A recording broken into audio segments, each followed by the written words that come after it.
Welcome to the show. Glad to have you with us here today. It is finally Friday, baby. It is here. We are ready for an exciting weekend. Notre Dame and USC. We get them one last guaranteed time. Hopefully, we get them again sometime in the future. But as of right now, the game Saturday night is the final guaranteed time. Notre Dame and Southern Cal, two old rivals, will go head-to-head at Notre Dame Stadium. And you will hear it right here on Sports Radio WSBT, as well as the Odyssey app, AUDACY, and the Notre Dame Radio Network. Game day coverage with the Game Day Show begins at 3 o'clock at the Linebacker, 3 to 6:30 Eastern Time. Tim Grau, Jim Irizarry, Eric Hansen, Tyler Horka, they'll all be there. They've got some great guests lined up for this week's show.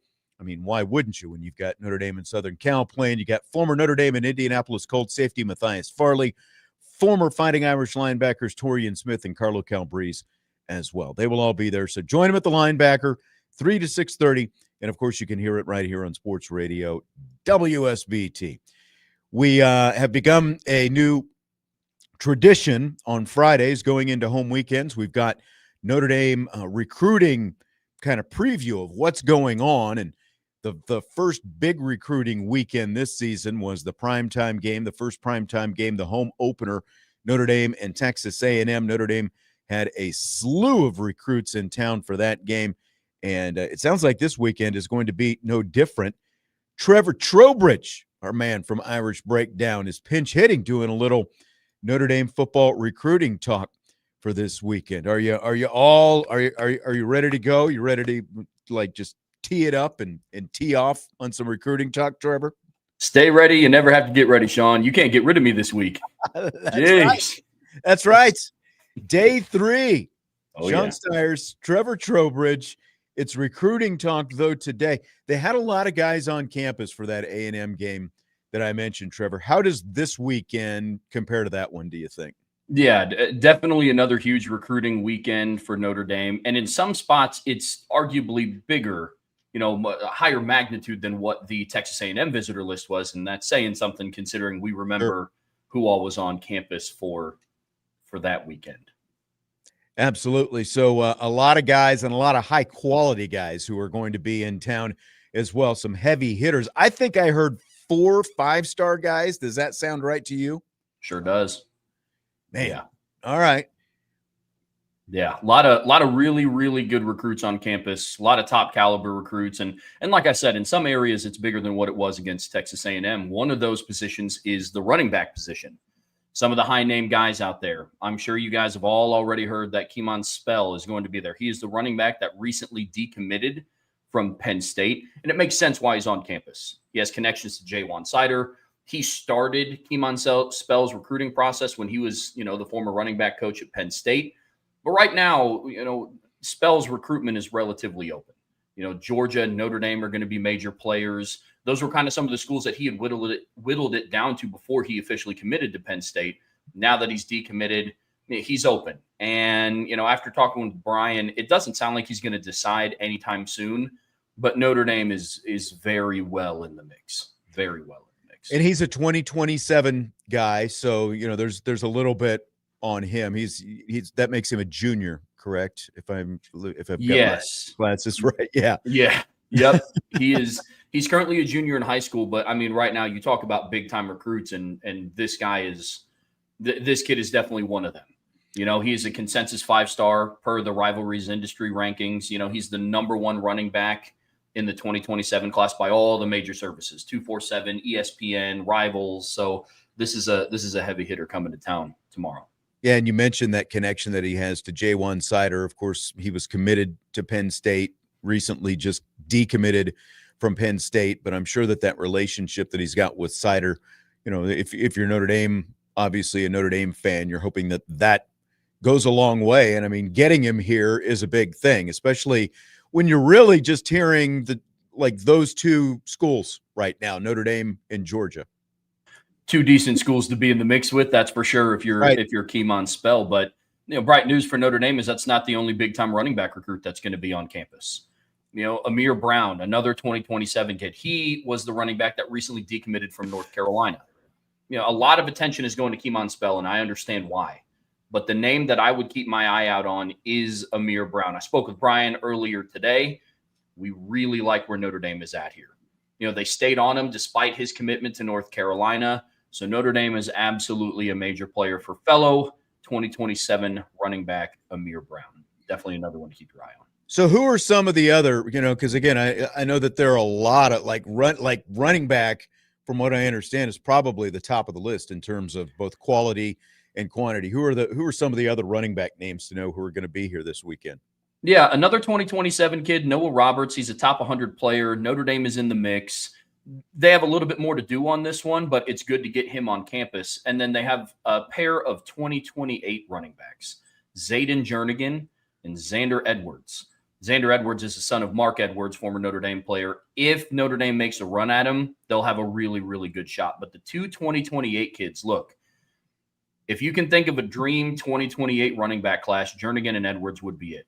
I looked at Jernigan's film earlier today. I was on the phone with Brian. He's an extremely, extremely explosive kid. It's very early in the process. I mean, we talked about kind of being early in the process with some 2027 kids. Zayden Jernigan's a 2028 kid. He's not going to commit tomorrow. Like just spoiler alert, it's very early in the process, but it's important to get him on campus this early. You think about the big time games going on this weekend, and he decided to come to Notre Dame. I think that speaks quite a bit, considering you have Ole Miss, Georgia, Vandy, LSU. There's a lot of other places that he could have been at. He wanted to spend his weekend in South Bend. This whole recruiting visit for Zayden Jernigan, it's about getting him on campus and starting to build the relationship with him and get him in the mix with Notre Dame early. Trevor Trowbridge talked a little Notre Dame football recruiting. So those are the running backs. Defensive line sounds like another pretty stacked position, and Al Washington has been doing pretty well there, especially with this current 2026 class. He's got some studs locked up. Feels like maybe some of what he has done here has given him some momentum going toward 27 and the 28 classes. Oh, absolutely. The quality defensive lineman that Al Washington has, put together on this list of the 2027 and 2028 kids that are visiting, it's some of the best that we've seen, in quite some time. And like you said, Sean, it's a byproduct of finishing strong in 26. You had Rodney Dunham, you had Ebenezer Utade, you got Tiki Hola, and you got Elijah Golden. Those are really heavy-hitting names, and it's led to some of these big-name kids being on campus. Some of the bigger news are the Jacobs brothers, DJ Jacobs and Dawson Jacobs. DJ's class of 2027, and then Dawson is class of 2028. I believe they're both teammates with Teddy Gerard, but here's the thing to keep your eye on. They're both on campus this weekend without Teddy Gerard. They're coming up again to visit, but without kind of their connection to the program. I think that starts to speak to the relationship that they have with Al Golden. So definitely a good one to keep your eye out on. DJ Jacobs, he's elite, man. He's a top 25 caliber overall player. He's really twitchy. He's long. He's athletic. It's everything you want in a top-tier edge rusher, and it's to the surprise of nobody that everybody wants him. So the fact that he's making a second in-season game day trip tells you a lot where Notre Dame stands, and they're going to be a major player for DJ Jacobs moving forward. What about some interior guys, the big dogs in the middle? Any of those guys on campus this weekend? Yeah, absolutely. Keep your eye on Isaac Miller. He's a 2027 interior player. He is a dude. When I was talking with Brian, that was the first thing that he said. And if he were texting it out, dude would be in all caps. Isaac Miller is absolutely one to keep your eye out on. And then there's two brothers, one in the class of 2028. And it's never too early, Sean, to start getting ready for the class of 2029. So Marcus Fakatu and then his brother Noke Fakatu. This is their third trip to campus. Marcus is a stud. He's 6'5", he's 290 pounds, and he's in the class of 2028. To give you an idea of how big this kid is. Notre Dame needs to beef up their defensive line recruiting. This is exactly what they're doing to take the steps. And Sean Davis said it best, one of the RTCF shows that him and I did together. You want these kids, already assembled. I forgot the exact term that Sean Davis used. I loved it though, and I wish I could remember it so I could steal it. But these are some ready to go kids, and it's good to get them up on campus. Yeah, absolutely. Absolutely. All right. Any other defensive linemen worth noting then? Couple. Keep your eye on Darian Prescott, class of 2028. This is his second trip up to South Bend. Make sure you keep your eye on him. Chris Whitehead, 2027. He is an elite top 10 prospect. On Irish Breakdown, we talk all the time about being a gap closer. Chris Whitehead is a gap closer. This is his second trip to campus. Not a second game day visit, but his second trip up to campus. It's good to get him inside the stadium at nighttime to see Notre Dame USC. And then Asher Giotto, he's a power end. He's in the class of 2028. He visited this summer for Irish Invasion. I remember seeing him going through drills. Notre Dame is putting themselves in a really good position with Giotto early in the process. So let's stay on the defensive side of the ball then. Mike Mickens has, done very well, obviously, in the last few years with his recruiting. It continues to go at a very strong pace, both recruiting and development. What about guys that would fall into that category this weekend? Yeah, man. Anybody who's been following Mike Mickens shouldn't be surprised that there's an elite group of guys coming up on campus this weekend. Mike Mickens is doing a fantastic job. First name to keep your eye out on is Xavier Hassan, 2027 cornerback. This is somebody that Mickens has been targeting for a long time. He's an elite talent. He's very, very physical, and he brings a lot of positional flexibility. He has the opportunity where he could play multiple positions on the back end, a common theme that we've seen from some of the other guys that Mike Mickens has brought in the past. We talked about Dallas Golden playing multiple positions, Tay Johnson being able to play multiple positions, Brandon Logan being able to play multiple positions on the back end. So Xavier Hassan is somebody to keep your eye out on. Notre Dame is in a great position with Xavier Hassan. That is for sure. Another corner, keep your eye on, class of 2027. Actually, every DB recruit that they're bringing in that are premier, it's class of 2027. Next one is Ace Alston. Notre Dame is in a great position with Alston. They might even be the team to beat here. And then you have a safety in Gavin Williams. He's tall, he's rangy, smart. He can cover, he can hit, he can make a ton of plays on the ball. Notre Dame's in a decent spot with him. There's still some work to do, but it's one of those situations, Sean, where you've seen it, I've seen it, Brian has seen it. A good visit can go a long way here. You have Duve Williams. He's another corner in the class of 27. Similar story with Gavin Williams. Still some work to do here. Notre Dame's in a decent spot. Getting him on campus for this game is really good. And then last guy, Larry Moon is an interesting recruit. Another 27 cornerback. He's a big-time player, but he hasn't been on campus since Irish Invasion of 2024. Wow. So a year from this past one. So he's at IMG Academy now. It's definitely good to have him back on campus as well. From what I understand, the tight end class of 2027 is like really high nationally, but sounds like maybe Notre Dame isn't quite sure exactly who they're after, but they do have a pretty good group of tight ends coming in this weekend, it sounds like. Yeah, absolutely. And one of the things that I love that they're doing is they're bringing both of their 2026 commits, Ian Premer and Preston Frizzell, on campus to kind of help, I guess, facilitate the vision of what Mike Denbrock wants to do on offense. But this weekend, it's all about, can the staff find out who their top guys are? They have to choose who they want. We saw Seneca Driver, Jack Brown, and Titus Hawk. Those are 3 of the 4 guys coming. We saw them in Irish Invasion. And then Notre Dame might be the team to beat for Jackson Dollar. They're in a great position for the other 3. Notre Dame might be the team to beat for Dollar. But those are the 4 tight ends coming up, all in the class of 2027. Seneca Driver, Jackson Dollar, Jack Brown, and Titus Hawk. Basically, Notre Dame just kind of has to whittle out who their guy is going to be, and that's going to be huge. Wide receiver is interesting because they've got like 2, again, like of the 5 stars, I think 2 of them are wide receivers, right? Jameer Brown is one of them. He's committed to Ohio State, but he is here this weekend. I don't think it's his first visit to Notre Dame either, so he's returning. Like, what's your feel? Do they have a chance with this guy? Yeah, getting him back on campus is huge, and it's one, he's a 5-star recruit. He's a massive recruit, and like you said, he's already an OSU commit, wide receiver in the class of 2027. One of the things that I like that they're doing is they're having him meet on campus with 4 of the 5 2026 recruits. He's going to be up on campus, and he's going to be surrounded by Dylan Faison, Devin Fitzgerald, Braden Robinson, and Caden Finley. And that's going to be huge for him to kind of surround himself with other people who've bought into the vision of what Notre Dame is trying to build on offense. So it's going to be huge to have him up on campus. And then, of course, the 5-star wide receiver, Monchin Sales, class of 2027. Love the effort that Notre Dame is putting in here. They're making him a priority. Now, they're still trailing other teams, but the fact that he's making his second visit to campus is definitely a good sign, Sean. And this is an Indianapolis guy as well, right? So like not too far away, a guy who could easily kind of keep returning here if he wants to, and that kind of thing. And I have to think that it also helps. We've been talking for the last couple of years about, okay, if the passing game takes off, how does that impact wide receiver recruiting? I would think that these guys have to be looking at CJ Carr. It's like now you have the vision right in front of you of what this can be and what you can be in the Mike Denbrock Notre Dame offense. Yeah, I mean, Manchin Sales is 6'5", 195 pounds, and is still in high school. I'm sure he's going to take one look at Malachi Fields on Saturday and be like, yeah, I see where I could fit into this offense. That's for sure. All right, what about quarterback? Not a lot of quarterbacks, I don't think, in town this weekend, are there?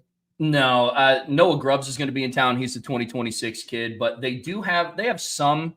The one to keep your eye out on is Travion Towns, 2028 kid. We saw him at Irish Invasion. He has a live arm, and he can absolutely rip it, but it's not as fluid as some of the other passers that we've seen. But good news is he's back on campus on his own dime. And now that Notre Dame has their 2027 quarterback locked down, Gino Guidugli and the rest of the offensive staff can turn their attention to 2028. And the other thing is, like you've talked about, like Noah Grubbs, for example, he's already committed. And there are a lot of other, I think I've got a number here, unless you have the number of like guys who are committed. 22 players already committed are going to be on campus this weekend. How important is it, do you think, for those guys who are already committed to keep coming back on visits like this? Oh, extremely important. Some of the best recruiters in classes that we've seen have been members of classes. CJ Carr kind of spearheaded his class. We've talked about on the defensive side, other players playing key roles. And I don't think it's a mystery that, you look at who Notre Dame is bringing on campus. In the defensive backfield, they're bringing Xavier Hassan, Ace Alston, guys like that. And I don't think it's a mystery that Notre Dame is also going to be surrounding them with Joey O'Brien and Nick Reddish and Kari Adams and Aiden Pouncey. You have at linebacker, Jacoby Clapper and Ellis McGaskin are coming back. Those are two linebackers, one in the 26 and 27 class. So there's a lot of, I think, intentionality around who they're surrounding some of these guys with. Manchin Sales and Jameer Brown are going to be in town. Also the same weekend that Caden Finley, Dylan Faison, Devin Fitzgerald, and Braden Robinson are also going to be in town. So when I look at this from a recruiting perspective, like a recruit's point of view, you kind of hear a lot of the same spiels from coaches no matter where you go at top-tier programs.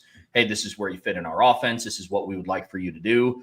But it's easier to talk to somebody closer to your age that's gone through the process, that's in high school, that can relate to you a little better what that's going to look like for you. I love the move by bringing back all these other recruits.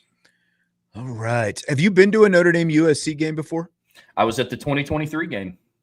2 years ago. Got to see him torment Caleb Williams. Sure did. Yeah, I sure did. Oh, it's great. Looking forward to this one. Are you nervous? Are you excited? You're coming into town again this weekend? Yep, I'll be up there. I'll be wandering around campus. My wife and two of our best friends will be moseying around campus starting at probably like 11 in the morning. But I'm at the point now where like I'm past the excitement. Now I'm just anxious. Like I'm ready for kickoff. Get it on. So yep. That's exactly right. All right, Trevor Trowbridge for the third time this week on this show. Appreciate you, as always, talking a little Notre Dame football recruiting. And you can find more by going to the Champions Lounge at irishbreakdown.com, the premium Champions Lounge. You'll find all kinds of intel pieces there, whether it's recruiting, stuff during the season, stuff out of season, and everywhere else. So you will find it there, irishbreakdown.com and the Champions Lounge. Thanks, Trevor. I will maybe see you tomorrow, depending on if our paths cross or not. Here's hoping. All right. Sounds good. Thanks, Trevor. Thanks, man. We will take a timeout, and when we come back, Vince and I will get into the matchup a little bit more. Notre Dame and Southern Cal, 7:30, Notre Dame Stadium, Saturday night. Budweiser's weekday sports beat with irishbreakdown.com.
Budweiser's weekday sports beat with IrishBreakdown.com. I'm Sean Stiers.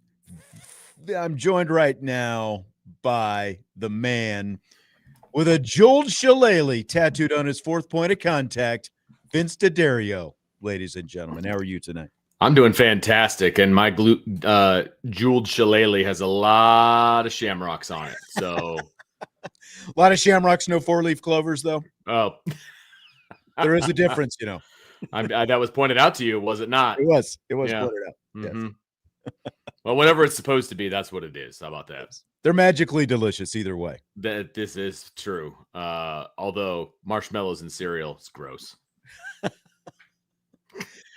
Well, I mean, if you let them get soggy, they're gross. If they don't get too soggy, I used to like Lucky Charms when I was young. Did you? It's been a million years since I've eaten them, though. That's gonna say you don't. I really just like picking out the marshmallows out of the Lucky Charms. Is what so you're just a big fan of them fries or those dry freeze-dried. Freeze-dried. Thank you. Freeze-dried marshmallows. Like, yeah. My kids like it. I just never been a fan. Never been a fan. Yeah.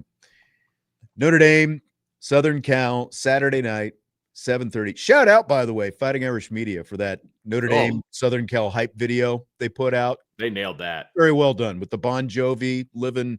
What was it? Keep the Faith. Yeah. I was about to say, because everyone, living on a prayer, of course, everyone. But Keep the Faith was in that one.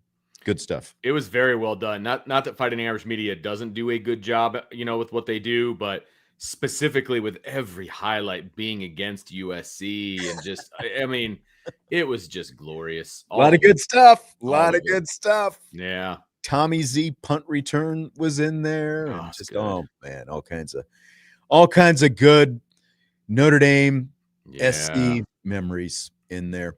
Well, let's talk about this week's game. We've come to the end of the road, of course. We're here at the end of the week. It's coming up tomorrow. And the big news here at the end of the week, you weren't on yesterday. Defensive tackle Gabe Rubio is going to be out with an elbow injury.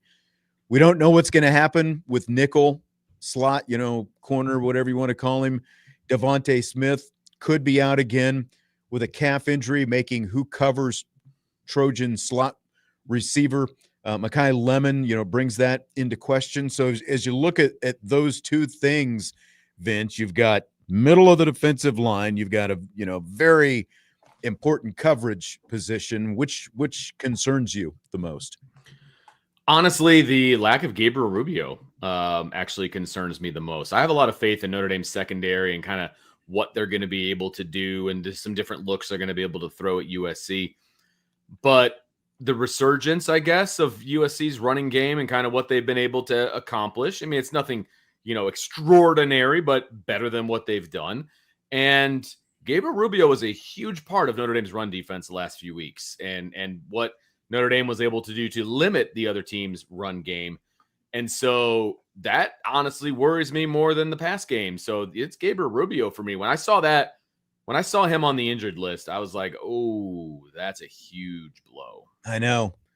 Honestly, to me, I'm going the other way. It's Devontae Smith for me because, I mean, we saw what happened last week with Devontae Smith out. NC State's lone touchdown came on that long pass against the slot receiver, that now it wasn't an issue all game long. They got things correct. But I do think that the level of what they're going to see this week with Lemon, and not just Lemon, across the board at wide receiver, they've got some other dudes who can go out there and get it as well. But, like that specific one, I think, that's got me concerned. I feel like while Gabe Rubio is definitely the best and most physical of their interior guys and one of the bigger guys at that position that they've got as well, just that road grader type guy, I feel like they've got enough with the other guys to kind of piecemeal it together. They're still only averaging a little over 3 yards a carry, like against them. Now, again, Gabe Rubio is part of that, but I feel like I think we're all going to be watching Elijah Hughes a little bit more now because we're anticipating, one, that he's going to have to play more, and two, of course, this is his old team that he's going to be going against Saturday night. That's true. I didn't think about that connection. It's absolutely accurate. I hope you're right. I hope that the Notre Dame run defense is stout and they do what they need to do and all of those different things. I just minorly worried at this point about that particular part of it, because I do think the focus will be on the pass game, and I don't want them to forget about the run defense. Let's just go ahead. I'll play this cut that I've got here for you. They talked about Notre Dame, Southern Cal on the College Football Inquirer podcast in their latest edition here at the end of the week, and Andy Staples talked a little bit about it. Here's what he had to say. The question is, can this USC team hold up against a roster that is built on the line of scrimmage like a national title contender? And that's the biggest question, because Michigan isn't there right now. Michigan is sort of that second echelon of the Big Ten. Notre Dame up front can absolutely bully you. So this USC defensive front that held up well against Michigan last week, that looked better than Oklahoma did against Michigan's run game, that looked better than the other teams Michigan's played. Can it hold up against this Notre Dame offensive line and the combo of Jeremiah Love and Jadarian Price? I don't know. This is going to be a big test for them, because I think if they just get bulldozed, you get very frustrated if you're a USC fan, because it's like, okay, when does this part end? All right, so Andy Staples very bullish on Notre Dame's trenches in this matchup with Southern Cal. Are you as bullish? Do you think Notre Dame has a clear advantage in this game, Vince? So I'm bullish on it, but not to the degree that I've been bullish on it in the past, if that makes sense. I still think it's an advantage for Notre Dame against USC. I do. And I do think the talent level is there, because he was specifically talking about Notre Dame's offense versus USC's defense. And I do think Notre Dame has the talent to do it on the offensive line. And just, we've seen it before. We've seen it many times when USC comes across the country to Notre Dame and Notre Dame just runs the ball right down their throat. USC generally gives up. Like they're like they quit essentially up front. Right. And once that happens, it's like, okay, you knew. You know what I mean? Like, we know that this is here we go. Do I think that's possible in this matchup? I do, but I also think the margin has gotten a little bit closer. Okay. Notre Dame still has the advantage, but I do think the margin is a little bit closer. So, and then you throw into the fact that there's a new starting center and Joe Otting. I think that's a big piece of it. Exactly. So where I thought Notre Dame had a massive advantage with their interior offensive line, still an advantage, but it's not a massive advantage. So that's where I'm at. I do think it's an advantage for Notre Dame. And that's the thing. I mean, I agree. I think it's a slight advantage in this game. Neither Notre Dame line has been as close to dominant as last year. I think they've still been good, but they haven't just flat out whipped somebody yet, like starting off with the fact that they went up against a couple of really good, teams that are built for, within the lines as well in Miami and Texas A&M to open up the season. Just like we said, coming off those two games, they have naturally looked better these last four games, because none of the lines that they have faced were either Miami or Texas A&M. So they've looked better as a result. Now, USC is neither Miami nor Texas A&M, but they're probably the third best of all the teams that Notre Dame has faced so far. I would probably slot them right behind them. And then you do throw in the fact that you're not going to have your center. You're not going to have Ashton Craig. You're on your second center. And on the other side, we just talked about it. You're not going to have your best interior defensive lineman, Gabe Rubio. So it's piecemealed a little bit. And if USC, if you're USC, I think you're thinking, okay, let's try to bully these guys early on and see what happens. See if we can kind of, get the upper hand in a place that we haven't been able to get the upper hand against this team in a while. I think that I said this earlier on in the week, that if, USC is looking at this and they're like, yeah, we're going to go in there and we're going to bully Notre Dame, it's probably not the right plan. I don't know that that's going to be the way to get this game, to your favor. Now, if they come in with that plan and they're able to do that, more power to you. Like that's a hat tip moment. You know what I mean? It's like, okay, congratulations. You guys came into Notre Dame. and you pushed them around. Like, that'll be a very interesting post-game show, Sean, if that ends up happening. For sure. But if I'm Lincoln Riley, I don't think that should be your focus. I don't know that that's the strength of your team if you're USC. So I don't know that you should really be angling for that as your strength. But as a Notre Dame fan, I hope they do, because I think it'll. But like offensively, they're already averaging over 6 yards a carry and over 200 rushing yards per game. It's actually pretty impressive what they're doing right now. They've also only given up 4 sacks this season. Then you flip it to the other side of the ball, like Notre Dame, they're rushing for 172 and 4.7 a game. They've allowed 9 sacks. They have 15 of their own. Like, numbers wise, USC's numbers look better. But what do I always say? Stats are for losers, right? Like, yeah. But, you do have to take into account, okay, Notre Dame opened up against Texas A&M and Miami. USC opened up against Missouri State and Georgia Southern. So those numbers do help pad it out a little bit. No, 100%. And I don't want to say, well, who has USC played? Because then everybody will, who's Notre Dame played? Like, I don't want to. It still looked really good. And Mayava specifically agreed. has looked really good. Like even throw those first 2 games out, they're still putting up offensive numbers. There's no doubt about that. Right. And I do think that those numbers are something that you need to pay attention to.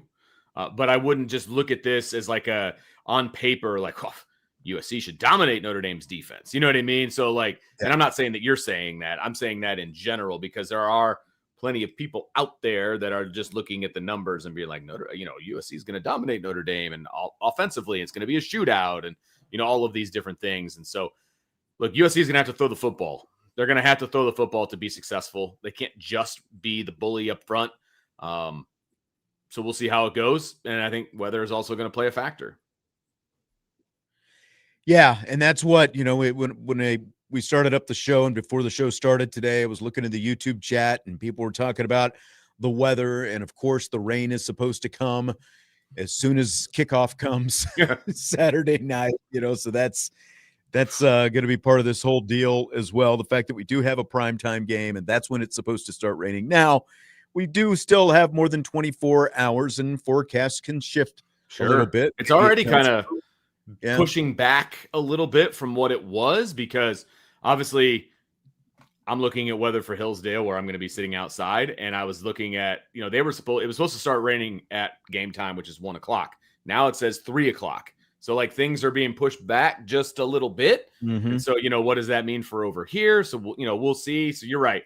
Weather can change, but it's supposed to be kind of nasty, windy, rainy, the whole deal. So it will be a factor. How much of a factor, I think, remains to be seen, but it is going to be a factor in the game. It's going to be some kind of factor. Yeah. There's no doubt about it. I mean, honestly, who holds on to the ball the best in that case is going to be the biggest factor in the whole thing, because you can talk about rain and who it benefits, and both teams want to throw the ball. You've got 2 of the best quarterbacks, the way they're playing in the country in this matchup, and in terms of how they throw it.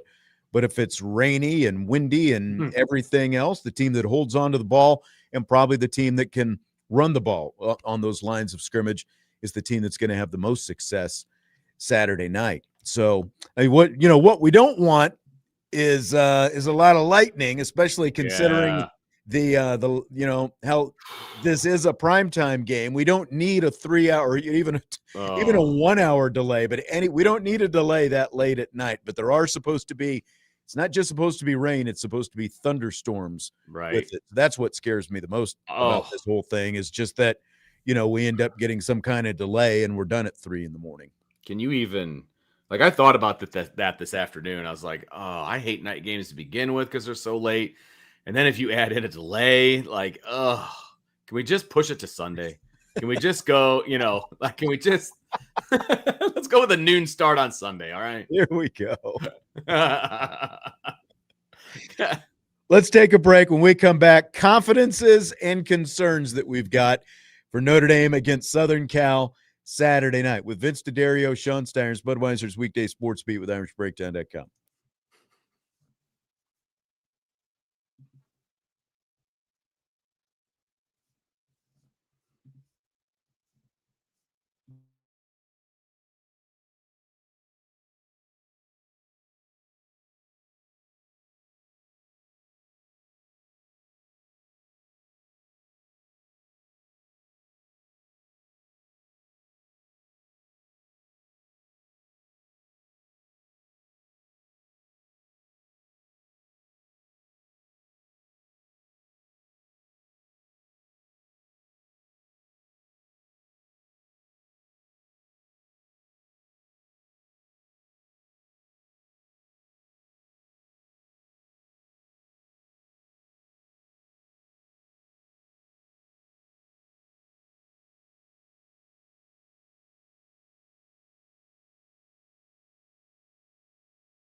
Continuing, Budweiser's weekday sports beat with IrishBreakdown.com. Sean Stiers, Vince D'Addario. Vince, your greatest confidence in this matchup, Notre Dame USC, is what? Well, we just got done talking about the weather and how it's going to play a factor and all of those different things. My confidence is still Notre Dame's pass game against USC's pass defense.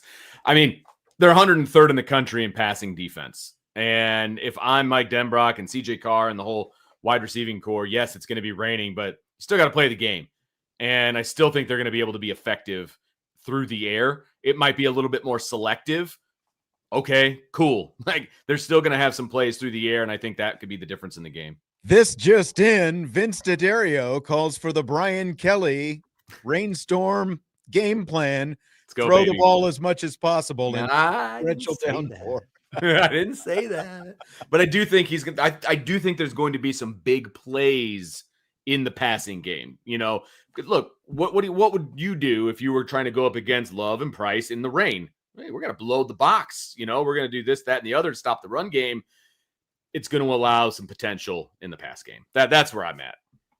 No, I agree. And that's what, like, I'm a little, I don't know. It's like my confidence also becomes a little bit of a concern just because of the weather forecast. Because like you said, like CJ Carr is the number 7 pass efficiency quarterback in the nation right now.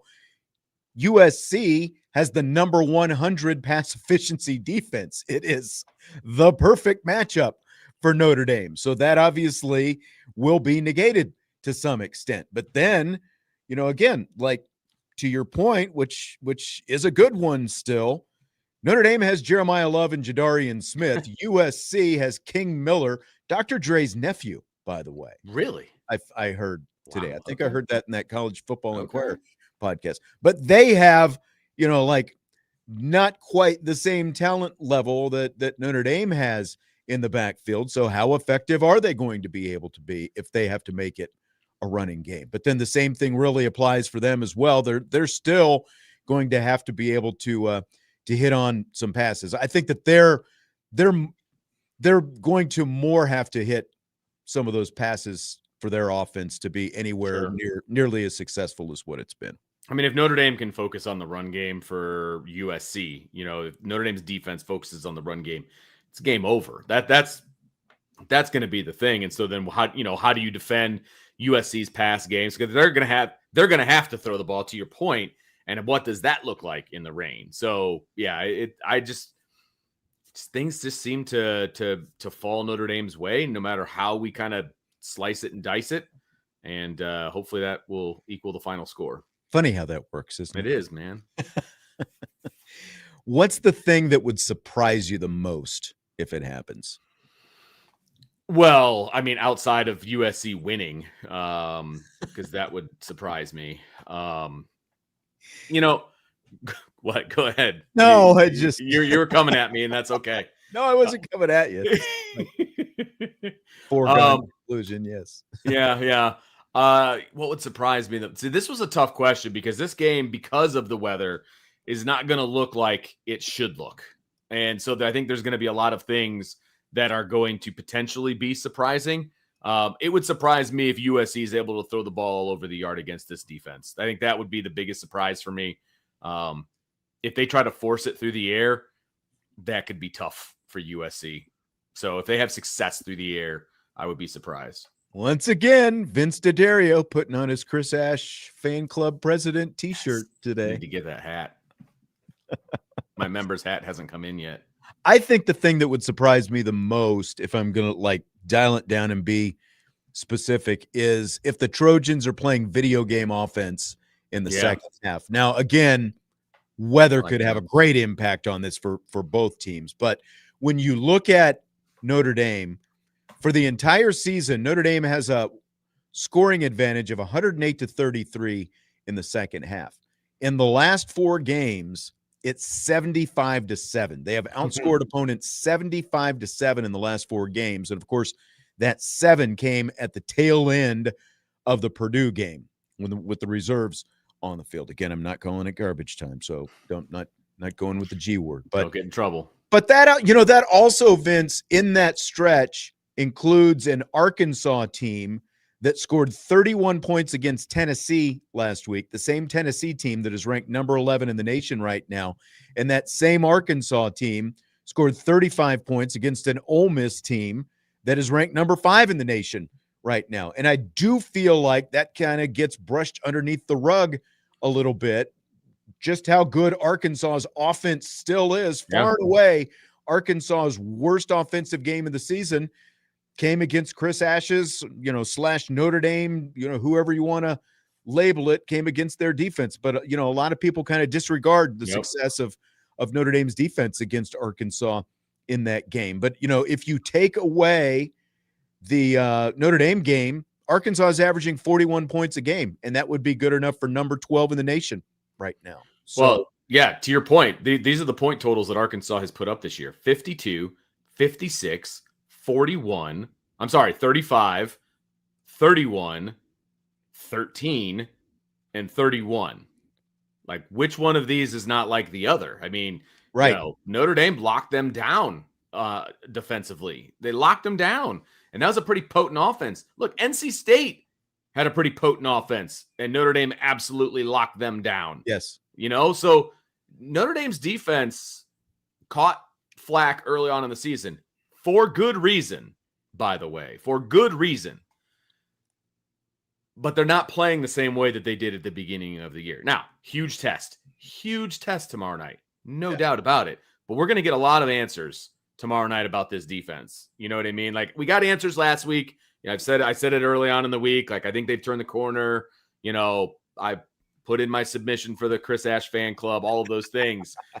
But I think we're going to get even more answers this week, and hopefully they're positive answers. But if they're negative answers, we're going back to the drawing board, and we're going to have a different discussion. That's true. And the last time Notre Dame had a bye week, they had to sit and stew for a week, and then came out of it and had Texas A&M and everything else. So it's going to be interesting. But then the flip side of what I was talking about with like second half, and now how Notre Dame has controlled these second halves again over the last 4 games, they've outscored opponents 75-7. USC has allowed 61 points in the second half over their last 4 games. So a lot different in terms of how, like, halftime adjustments and how these teams have operated in the second half. So I feel like that is a big favor. Like, whatever happens in the first half, it feels like if Notre Dame holds to form, the second half should be a big advantage for Marcus Freeman and his team and his staff. It's coaching, baby. Like, what you do in the second half, a lot of that's on coaching. And right now, I give the coaching edge to Notre Dame. We'll see what happens on Saturday night, but I give the coaching edge to Notre Dame. Yep. By the way, I did want to say condolences to the family of former Notre Dame football player Larry Williams. I don't know if you heard about this yesterday, Vince. Larry was a Notre Dame offensive lineman in the mid-'80s. He played for Jerry Faust, but he died unexpectedly yesterday. He was the athletic director at the University of San Francisco.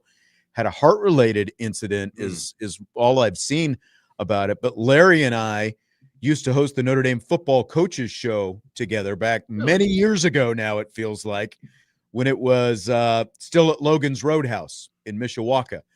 And it's been a few years since I've been to Logan's because it's not quite as close to where I live right now. We used to go there fairly frequently. But, the last time I was there, like, if you go in the entryway, there's this montage up on the wall of these photos from the coaches shows. We did both the football and Mike Bray's coaches show, the basketball coaches show there. But in one of those photos, there was a picture of Larry and I, like, up in there. Like, they weren't real big photos, so you kind of had to squint, to tell who was in them, I think. But so Larry and I used to do that together at Logan's Roadhouse. He was an All-American, though, Notre Dame offensive lineman, played in the NFL for several years, and he was an AD. He left here and went to become the AD at Portland, and he worked at Marquette, Akron, and at San Francisco. He and his wife, Laura Lee, was also a Notre Dame alum. She played tennis for Notre Dame. So condolences to her and their kids and the rest of Larry's family as well. Larry Williams,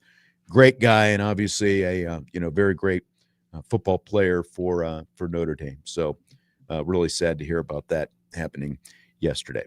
We will take a break. When we come back, a rapid fire. We're going to hit some Notre Dame USC topics. And I think, as usual, we'll have some fun doing it. That's coming up next. Budweiser's Weekday Sports Beat with IrishBreakdown.com.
It's hour 2 of Budweiser's weekday sports beat with IrishBreakdown.com, and it is a sprint of a rapid fire today. Vince, are you ready for it? I mean, I'm 44. I don't know how ready I am to sprint, but well, you were dancing there. You were doing a little. I was. I'm a heck of a chair dancer, baby. But we'll see. Let's go. Let's sprint, baby. Let's go. I tried dancing for about 30 seconds at Jesse's wedding a couple weeks ago. Did not look good, and I just. In your defense, though, Sean Stiers, you didn't have your life partner to dance with. No, I didn't. And my saving grace is she's no more of a dancer than I am. So she did the one mother-son dance, and, good and for that her. was it. Good for her, though. Considering her situation, good for her. That's impressive all by itself. But yeah. And my wife and I follow the very same trend that you two follow, so I'm with you on that one. Yeah. I have not mentioned tonight. I am Tenzin. I am the son of Aang is asking in the YouTube chat who's on after this sprint of a rapid fire. There's Notre Dame men's basketball tonight. It begins. The pregame starts at 6:30. Their exhibition game against Butler. So that's why we have to conclude a little bit early. These kind of things are going to start happening now with both hockey, Notre Dame hockey, and Notre Dame men's basketball on this station. So we'll have some nights like this, and this is one of them where we will have some abbreviated shows. So let's just stop with all the tomfoolery and get right into it. So, yes, speaking of tomfoolery, the nation's leader in bad hot takes gave a bad hot take on the future of the Notre Dame Southern Cal series the other day. The nuts and bolts of this take is that Notre Dame needs it more than Southern Cal, and the Trojans should just end it and go their own way. I'm intentionally not saying the name of this hot taker, by the way. So do you, Vince, have anything to say about this? Well, first of all, it's not surprising since the hot taker is based in LA and he's a huge USC fan. So I am not surprised that he would come up with a take like this. Look, I'm not going to be naive. Both schools benefit from this rivalry. They do. Both schools benefit. Notre Dame's a national brand. They don't benefit as much as USC does. USC gets a ton of eyeballs on their product when they play Notre Dame. Period. End of discussion. So they absolutely benefit more than Notre Dame does because Notre Dame always has the eyeballs on them. USC does not always have the eyeballs on them. But when they play Notre Dame, they do. So USC may not think that they benefit from this series, but they'll figure it out real quick when they no longer have this series in their back pocket. Yeah, so here are a couple things that Hot Takes McGee is leaving out of his freezing cold take.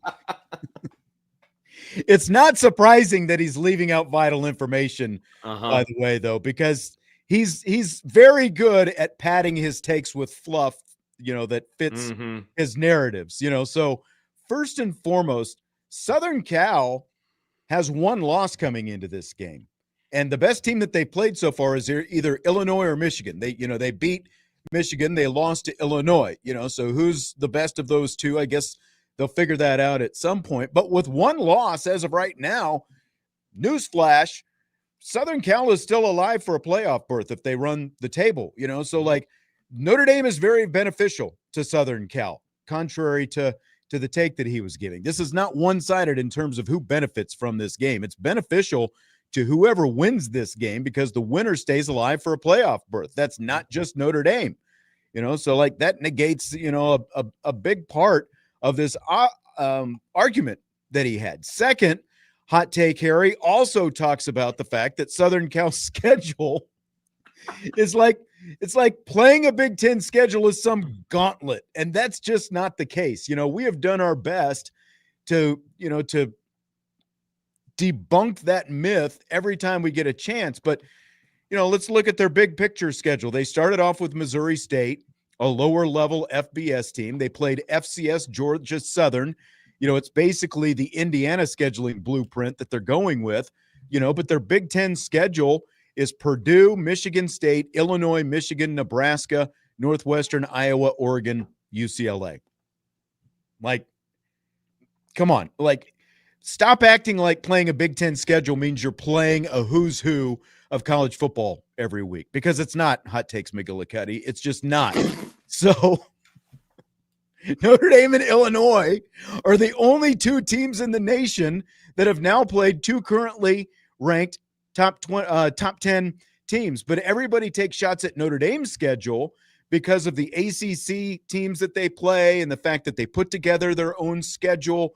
Meanwhile, the Big Ten is the only Power 4 conference that still has not mandated that their teams have to play a 10th game against a Power 4 team in addition to the 9 conference games that they play, even though the Big Ten was the one pushing all these other conferences to go to a 9-team conference or a 9-game conference schedule. So again, let's just stop acting like playing a Big Ten schedule means something when the Big Ten makes it tougher for the bottom feeders in their conference than they do for the teams at the top. They protect the teams at the top of the conference with these easy schedules every year. And on top of that, his entire argument is about what's good for this year. He's like, it's a very micro argument that he's having. So let's just cancel the longest running intersectional series rivalry in the nation because of what's happening right now. Very myopic. And that's what I think about Hot Takes O'Houlihan's gargantuan freezing cold take. You were spitting some serious facts, but the various names that you came up with were by far my favorite part of that entire rant. I'm doing a Lost rewatch right now, so I'm channeling Sawyer right now with all the nicknames. Oh, it's fantastic. But to your point, okay, USC right now had for their non-conference schedule over the next 3 years, okay, they've got Fresno State, UNLV, and Nevada.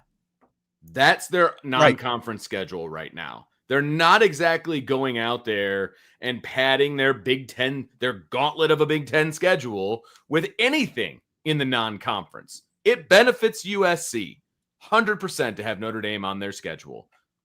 It just does. Yeah, absolutely. And again, if you're like, I think it's very insulting to Southern Cal to say that this only benefits Notre Dame, because again, he's leaving Southern Cal out of the whole playoff conversation right now. Obviously, Notre Dame gets eliminated if they lose this game. And they need to win this game because Notre Dame needs to win every game the rest of the year, not just a team like USC that happens to be ranked right now. But again, USC only has one loss. So if they run the table, they're probably going to be in the college football playoff as well. Yeah, but they need a win over Notre Dame to be able to do that. So it's not a one-sided deal. They need each other because they're quality opponents. And when you look at the teeth of what they're going to get in the Big Ten, the only team that has any more teeth, of what USC is going to play the rest of the way is Oregon. And I think we're going to find out just how quality Oregon's win over Penn State was, for example. I mean, look at how differently that looks right now. We're going to find out what Oregon really is in, over the next several weeks. But Notre Dame has already played their two toughest teams. It's just that USC has Notre Dame and then Oregon down the line. So like when you look at the schedules and the impact and the whole thing, it kind of balances out in the long run. And again, Southern Cal needs Notre Dame just as much as Notre Dame needs Southern Cal for the playoff argument. It's mutually beneficial. I mean, we can all agree on that. It's mutually beneficial. And I've heard some people talking about how this is a de facto playoff game, a play-in game, essentially. And I don't disagree with that. In my preseason, whatever, we picked the playoff. I had USC in there. I think they're a good quality football team.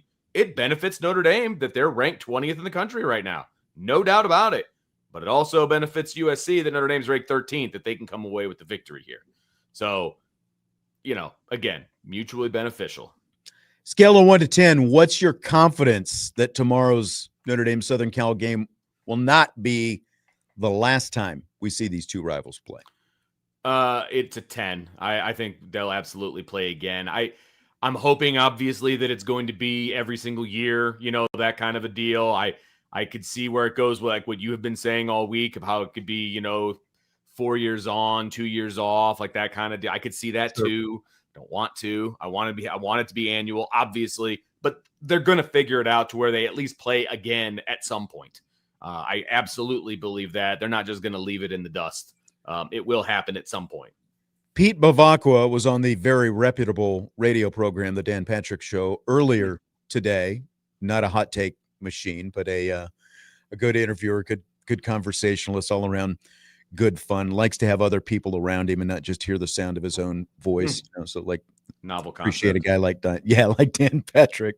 But Pete Bavacqua sounded very confident that it's going to happen. So I'm a 10 out of 10. As well. There's some hand wringing because as of right now, there's nothing definite, going on in the future. But I do think that they will play. They're doing their best. And he talked about how they're looking at future schedules to see where it makes sense and things like that. And I do think that it probably becomes an intermittent series because of the issues, that are there for Notre Dame in September because everyone's schedules so far down the road. These games have been scheduled out for a long time, but I think it becomes intermittent, but I do think they end up playing down the road. I was listening to you guys last night and you were talking about, you get to your seat in the press box and there's like a press release, sitting there. I could see that being the case because we've seen that before. Couldn't you? Yeah, 100%. We've seen that happen before. Yes. They did that with the NBC contract. Remember, Right. We're all wringing our hands trying to figure out what's going to happen there. And it's just a little piece of paper sitting at our seat. In the That's press right. box. Little press release. Yeah. I'm not guaranteeing that's gonna happen, but it just feels like, who knows? Maybe because again, like Bavacqua said that today that they're literally, it's almost round the clock negotiations that they're having. Maybe they're trying to get something done before Saturday night. I'm sure they'd both love to be able to announce something that would happen. Do a little both ADs in the broadcast booth. You know what I mean? Yeah. A little announcement made maybe between quarters or something like that. Like, I could see that because it's the game of the week. It's at night. It's all the things. During a rain delay. Great point. Great point. If I told you Southern Cal will score 28 points, no more, no less, scale of 1 to 10, what's your confidence Notre Dame wins Saturday night? It's like a 9. I mean, I would be very, very disappointed if Notre Dame can't get 29 on the board. I feel like Notre Dame's going to score more than 28. So I'd feel very, very good if you guaranteed me USC was going to score 28. I would feel very, very good. I'll say 9 just because, I'll leave it open. But it's 9 out of 10 for me. And my 9 is because of what we were talking about with the weather earlier. Yeah, sure. That's the thing because if weather becomes a major factor, then for both teams, the scoring is going to drop dramatically. So like if weather is not a factor and USC scores 28 points, it's a 10 out of 10 for me that Notre Dame wins the game. The weather is the only thing where I have to leave a little bit of wiggle room there and drop it down to a 9 because I think that Notre Dame's offense, as we've talked about, is like against USC's defense. That's a big mismatch in Notre Dame's favor, and so I like Notre Dame's ability to score points against SC's defense, and I think that 28 is and I think that you could be content with that as well. Like, I don't think I'd be disappointed if Notre Dame's defense gave up 28 because I think that they would, again, Notre Dame would win.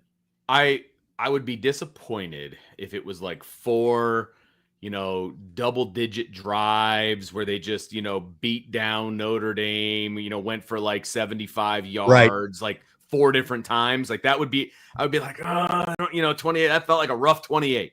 But I could see there being some big plays and, some things like that. Maybe a defensive score potentially or special teams, gaff by Notre Dame, which is possible. It depends on how they get to 28. But to your point, I think that, looking at everybody's predictions and things like that, we're expecting in the 20s. So 28 is not far-fetched at that point. Scale of 1 to 10. I was going to ask you this earlier. Scale of 1 to 10. What's your confidence we see a special teams play impact tomorrow night's game? Oh, like a 9.5. I'm right there as well. In a game like this, where this is going to sound so cliche, where every inch matters, it's going to matter. And Notre Dame has shown in the past, Marcus Freeman specifically, he is not afraid to do something that's a little unconventional in an unconventional moment to gain an advantage. And I could absolutely see that being the case in this game, because early on, it's going to be very, very important for who gets that upper hand, who gets that advantage. And Marcus Freeman will go for it, man. And so I think special teams is going to be just uber important. I think it's going to be as well. And I think that Notre Dame special teams are the better coached of the two teams. And again, if weather becomes a factor, you've got a little bit of an advantage, whether it's a fake or whatever it happens to be. I think you've got an advantage in that aspect if you're Notre Dame. Let's look at some of these game props. Notre Dame's favored by 9.5. A lot of late action on the Fighting Irish. I think the line yesterday was still 7 or 7.5, and it's all the way up to 9.5 today. The over-under is 60.5. And again, the only thing that scares me on 60.5 is what the weather is going to do. I know. The over-under, I think I would be tempted to take the under because of the weather. Obviously, the spread, I'm going to take Notre Dame and give the points. I do think that they could clear 9.5. I think they could win by a couple scores. 9.5 is a lot of points. I think they could, but that is a lot of points, man. Especially, like not knowing what's going to happen. And, as of right now, the weather is supposed to hit at the latest by the second half, so things could get crazy out there. Again, if weather weren't a factor, but Vegas doesn't care about what the weather does as long as the game is played. So I don't think that I would touch either one of them. I'm fairly confident in Notre Dame 9.5, even though it is a big number. They are at home. But personally, I would probably avoid both of them. And I would probably also avoid the passer numbers for the quarterbacks. CJ Carr is 285.5. Jaden Mayava is 287.5. And it makes it, the threat of rain just makes it that much tougher to feel confident in putting anything on those. Passing and receiving props are going to be a tough one to get after this week, no doubt about it. You know what the funny thing, Sean, my prediction that's over on irishbreakdown.com, the total of my prediction, my score prediction, I just realized this because I just added it up in my head, is 61 points. Is it really? Yeah. 37-24. Wow. So, and the receiving numbers for Notre Dame, Faison's is 61.5, Raridan 36.5, Pauling 44.5, Malachi Fields 51.5. Yeah, like I said, the receiving numbers are going to be tough. I mean, I think I would be fairly confident in like Eli Raridan. I think he could be the lower numbers basically. But I also think he's going to be a popular target in the rain. You know what I mean? Like over the middle, things like that. Shorter passes. Yeah, exactly. Will Pauling at the slot, I could see him getting some numbers. That kind of a deal. But yeah, receiving numbers, I don't know that this is the week to really be getting excited about those. Love's rushing total is 90.5. Price is 70.5. I mean, those are both big numbers, but if we think that Notre Dame is going to be really running the football a decent chunk, then those aren't bad numbers. Because if we're scared with the passing numbers, factoring the weather into it, I think that you have to feel good about the rushing numbers. Right. I agreed. I would stay away from Love's receiving numbers, but I would take a shot on Love and Price in their numbers. I would. Honestly, I feel a little more confident in Prices, not just because it's 20 yards below Love's, but again, like wet field and that kind of thing, the style of runner that Jadarian Price is. Doesn't he feel more like the Kentucky Derby? A little bit of a mutter. Exactly. You took the words right out of my mouth. That's exactly what I was thinking. That's Jadarian Price, man. Yep. You run Price, you get those tough yards, in the slop, and then you just pop it over the top to Eli Raridan, Exactly. Yeah. Exactly. Irish for Life 99 wants a show of hands of who all's coming to the IB tailgate tomorrow. I can make no guarantees, again, between weather and other things scheduled. I know Trevor's going to be out there pretty early. Sounds like he's getting to campus at around 11, so he'll be out there. Brian Driscoll always tweets the photo of the poll that he's going to be at, so you can look for that. We were talking about the cereals earlier. Andre Tonsil with Captain Crunch, the Crunch Berry Captain Crunch. Ooh, That's the best cereal right there. Interesting. Yeah, Crunch. I go in Berries. waves. Like I go in waves, whether I like, a sugary cereal or, a non-sugary cereal, for example. I go back and forth. I can't eat the same thing just over and over and over. I've got to vary it. I got to mix it up. We weren't allowed to have the sugary cereals when I was a kid, so it's like I think it took until college before I finally No kidding. got it. So I was a big CTC guy, Cinnamon Toast Crunch. oh, Cinnamon Toast Crunch. That man. came a little bit later. All right. Well, we've got Notre Dame and Southern Cal, 7:30 Saturday night at Notre Dame Stadium. And again, don't forget the good old game day show gets going at 3:00 Saturday afternoon over at the Linebacker, 3 to 6:30. They will be there. Tim Growl, Jimmy Rosari, Eric Hansen, Tyler Horka. They've got a great guest lineup. As always, former Notre Dame and Indianapolis Colts safety Matthias Farley, former Notre Dame linebackers Torian Smith and Carlo Calabrese will be there as well. So make sure you tune in for the game day show. Starts at 3:00 tomorrow. They're live at the Linebacker. And of course, before every Notre Dame game as well. For the home games, they're at the Linebacker, though. 3:00 Eastern Time, Sports Radio WSBT and the Sports Radio WSBT app. Vince, I will see you soon. Yeah, baby. Let's do it. Go Irish. Go Chargers. Have a great weekend and enjoy the game Saturday night. Of course, you'll hear it right here on Sports Radio WSBT, Sunday 101.5, and the Notre Dame Radio Network. You can find it streaming live on the Odyssey app, AUDACY. We will talk to you tomorrow. Notre Dame men's basketball coming up next. The Fighting Irish and Butler on the way.